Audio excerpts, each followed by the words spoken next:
lovers of MIKA, we have another one right here. This is MIKA 211 liters, 2-door refrigerator. Alafu iko na 2 years warranty on the 2 years warranty, and then it is two-star rated to make sure it is energy efficient. 2 doors.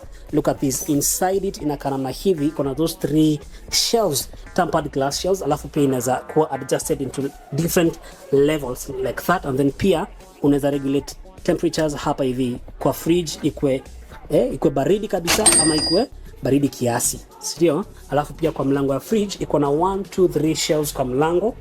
All right, looks like that. All right, looks like that. And then MIKA, it's a MIKA, of course. Ukiangalia kwa freezer inakaa namna hivi inside. All right, very spacious refrigerator. So this one is a MIKA refrigerator, going for only 211 liters, going for only 53,500 Kenya shillings. So come and get yourself this nice refrigerator.